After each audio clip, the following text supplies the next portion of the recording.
Chapter 16. Now here's the thing with grudges. I don't have much experience with them, so I'm probably not all that good at holding them, but I do my best. So when I got up the next morning and stumbled out through my bedroom curtain, I was all set for a day of spurning and ignoring stupid Salvador and his quiet eyes and his pine tree armpits.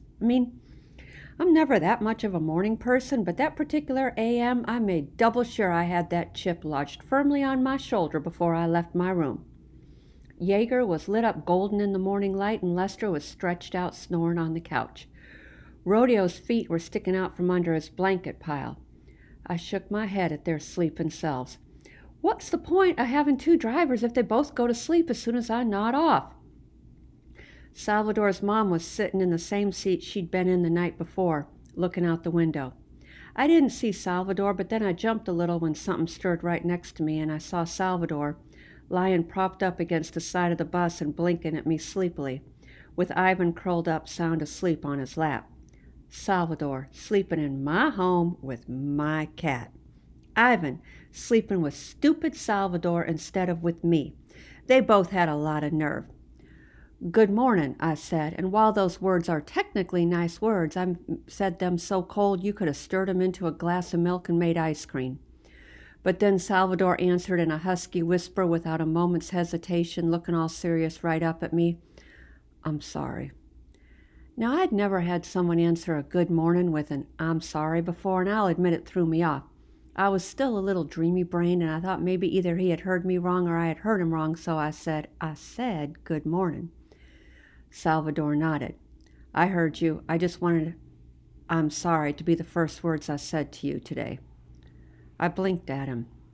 I was like a jerk last night. I don't know why I do that sometimes, trying to act tough or something. I don't know, like I don't care or whatever, but it's not, Salvador trailed off and scowled, then started over fresh, still whispering every word. I know I made you mad, and I know it was my fault, and I haven't been able to sleep. I didn't want to, disturb your privacy or whatever, so I've been waiting out here for you to come out so I could tell you I was sorry. I took a breath, desperately trying to find that chip I'd put on my shoulder. Sure looks like you were able to sleep. Well, maybe a little, he murmured, rubbing his eyes. Why are you whispering? I asked. He pointed at my traitorous cat, passed out on his legs. Ivan's sleeping, he said in that annoying way he had of making it seem like the answer was obvious.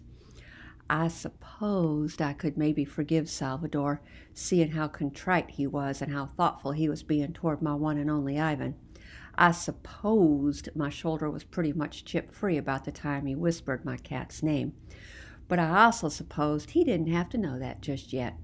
Nothing wrong with letting someone know that a little I'm sorry don't get them totally out of the woods that easy. I gotta pee, I said, starting to walk past him with my chin held high. Wait, Salvador hissed. So are we cool? Do you forgive me, Coyote? The way he included that Coyote there, that was smooth. He could have just said, do you forgive me? But he added that Coyote, and he said it soft, but he said it right. He didn't say it like a punchline. He said it like it was a real name, like it was a good name. And when he said it like that, he wasn't just saying my name. He was saying with his eyes and his voice, this is your name, and this is how I should have said it, and this is how I'll always say it from now on. Well, I said to him, and I may even have let a little smile creep in, let's just say I don't not forgive you, Salvador Vega. And then I walked away and left him sitting there with my cat because it was time to wake up Rodeo and get some more miles under our belts. Plus, I wasn't joking. I really did have to seriously pee.